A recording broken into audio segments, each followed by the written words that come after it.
예, 이번 시간에 임대보증금 총 수익금액에 대한 부분을 설명드리도록 하겠습니다. 자, 임대보증금은 우리 법인세법에 나오는 임대보증금 등에 대한 간주 입금 내용과 거의 유사한데요. 소득세법에서는 부동산이나 부동산에 관한 권리의 대여로 인하여 받는 대여금에 대해 보증금에 대해서 총수익금액에 산입하도록 하고 있습니다. 즉 이자 상당액을 산입하도록 하는 부분인데요. 당연히 우리 부동산 임대와 관련해서는 월세로 받는 매월 받는 임대료 수익은 당연히 수익금액에 산입해야 되는 부분이고요. 보증금에 대한 부분도 일정 금액을 수익금액에 산입하겠다라는 개념으로 이해를 하시면 됩니다.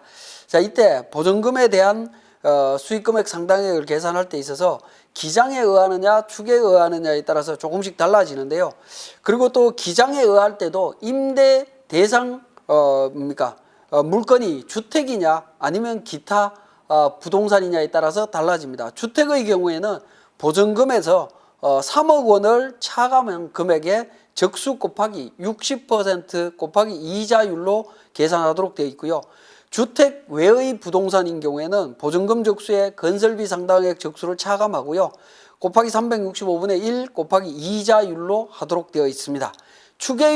추계로 계산할 때는 주택의 경우에는 보증금에서 3억 원을 차감한 적수를 계산해서 60% 이자율을 적용합니다.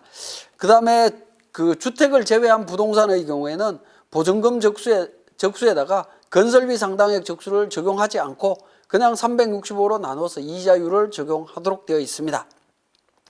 이때 주택의 경우에 3억 원을 차감한다라고 했는데 이때 차감하는 주택이 만약에 2채 이상의 주택을 보증금을 받는다라고 하면 보증금 등의 적수가 가장 큰 주택의 보증금 등에서 순서대로 차감하도록 되어 있습니다.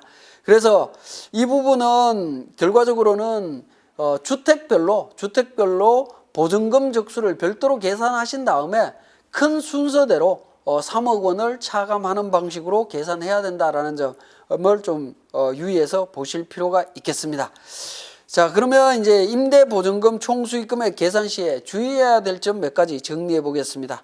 자, 주택의 경우에는 3주택 이상 소유한 경우에 적용을 하고요.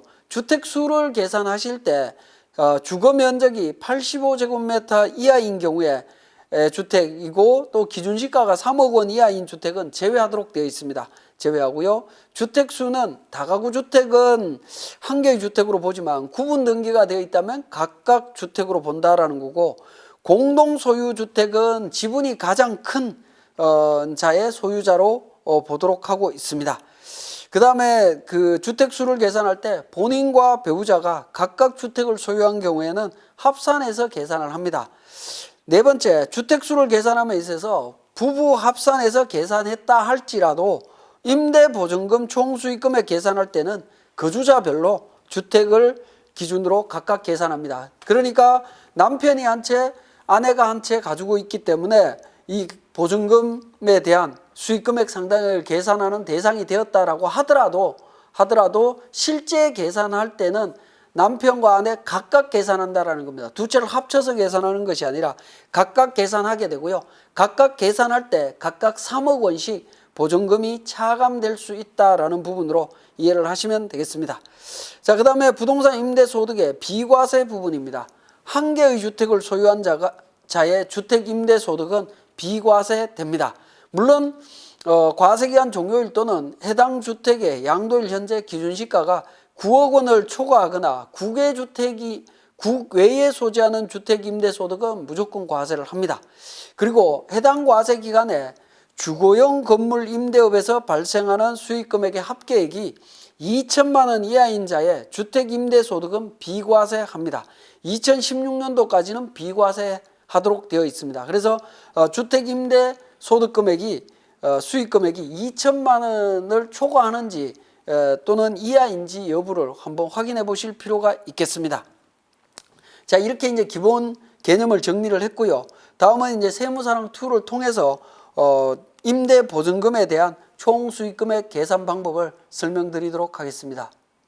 자, 우리 교재 자료를 한번 보시면 첫 번째 상가 건물 임대 보증금 내역이라고 해서 정기 2월 8억 원이 있고요. 5월 30일자 보증금 감소했고 7월 1일자 증가했습니다. 기말 잔액은 10억 원으로 되어 있습니다.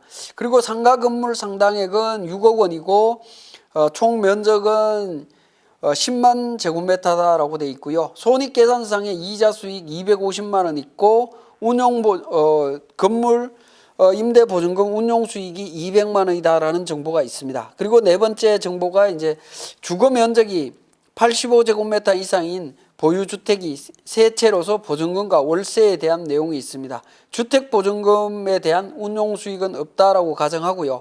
정기예금 이자율 2.5%로 이렇게 가정하고 있습니다. 자, 이럴 때 우리 개인조정에서 수익금액 조정 쪽에 임대보증금 총수익금액이 있습니다. 자, 이 부분을 클릭하시게 되면 작성 방법은 탭으로 세 가지 기능이 있습니다. 부동산, 즉 주택을 제외한 임대보증금 총수익금액, 부동산 주택을 제외한 임대보증금 총수익금액 1, 2가 있습니다. 1, 2가 있고요. 그 다음에 주택 임대보증금 총수익금액 3번이 있습니다. 3번이 있는데 1번과 2번은 연결되는 부분이고 3번은 별도로 구분되는 거다라고 이해를 하시면 되겠고요. 자, 작성 순서는 그러니까 임대보증금 총수익금액 2번부터 임대보증금 총수익금액 1번을 작성하시게 되고요. 그 다음에 3번을 작성하시는 걸로 하시면 됩니다. 자, 첫 번째 건설비 상당액 계산입니다. 취득금액이 확인되는 경우에는 건설비 총액을 입력을 합니다. 우리 자료에서는 건설비 상당액이 6억 원이라고 나와 있죠. 그래서 6억 원을 입력을 하게 되고요.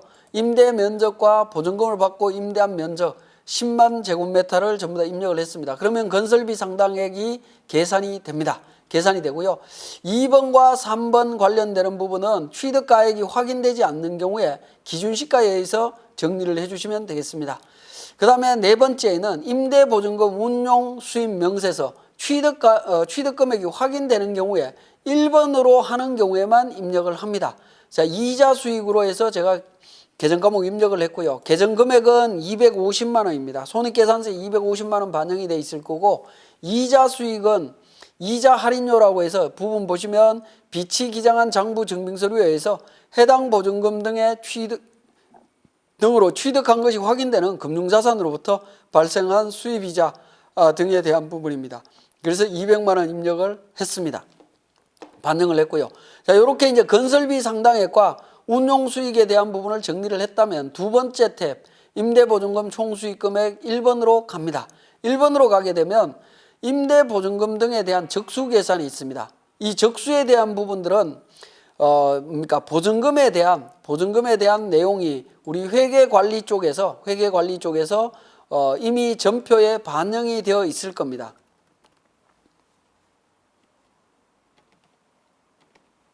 임대보증금에 대한 부분들이 반영이 되어 있을 텐데요.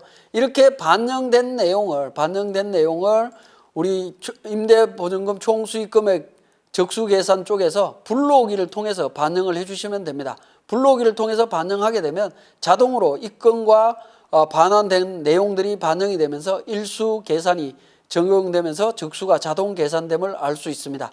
그 다음에 건설비 상당액 적수는 1월 1일 기준으로 정기 2월로 해서 건설비 상당액을 반영을 시켜주시면 되겠습니다. 그렇게 되면 우리 주택을 제외한 부동산의 임대보증금 총수익금액에 대한 부분들이 10번의 총수익금액 산입금액이 나옵니다. 10번의 총수익금액 산입금액 486만 3,013원을 조정 등록을 통해서 반영을 해주시면 되겠습니다. 자, 세 번째 주택에 대한 임대보증금 총수익금액 계산이 있습니다. 주택과 관련되는 부분도 임대보증금에 대한 부분을 정리를 해주시면 됩니다. 자, 주택 임대보증금에 대해서 보시면 우리 자료가 A 아파트는 6월 5일부터 돼 있죠. 그래서 6억 원 보증금 3억 원이고요.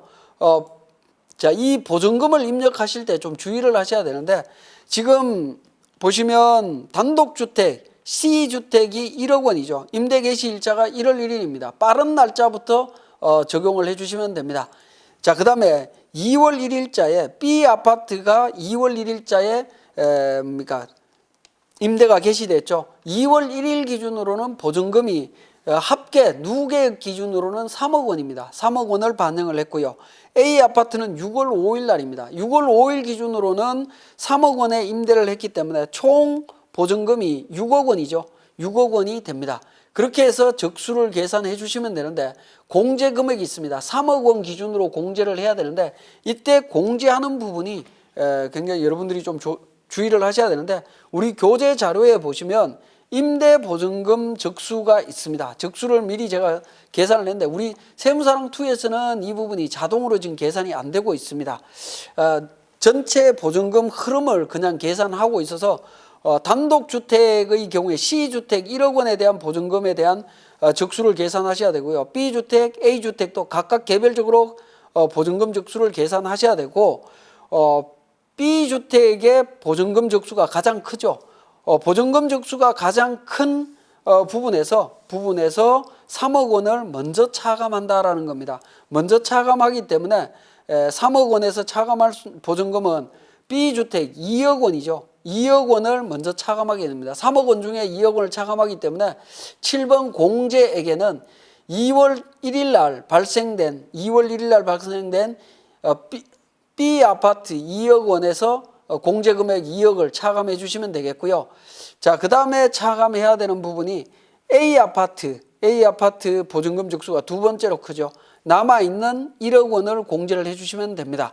6월 5일자 임대한 부분에서 차감을 해주시면 되는데 공제금액은 앞에 2억 원 공제된 것과 추가 공제될 1억 원을 합쳐서 3억 원을 공제를 해주시면 됩니다.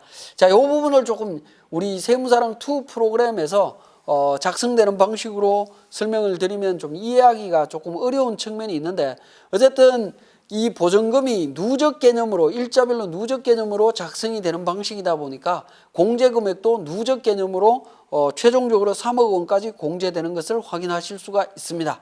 자, 그렇게 공제 금액만 정확하게 입력하시고 나면 총 수익 금액 산입해야 될 금액은 자동으로 계산된 것을 확인하실 수가 있고요. 자, 이렇게 확인이 되었다라고 하면 F3번 조정 등록을 통해서 임대보증금 간주입금에 대한 총 수익 금액을 등록을 해주시면 되겠습니다. 그러면 임대보증금 주택과 관련되는 부분과 일반 주택을 제외한 임대보증금에 대한 간주입금에 대한 부분을 합계 금액으로 세무조정을 통해서 반영을 해주시면 되겠습니다. 특히 우리 이 명세서를 임대보증금 총수익금액 명세서 작성하실 때 주택임대보증금의 총수익금액에서 보증금과 공제금액을 차감하는 부분은 여러분들이 좀 주의하셔서 판단을 해 주셔야 될 것 같습니다. 자, 여기까지 임대보증금 총수익금액 명세서였습니다.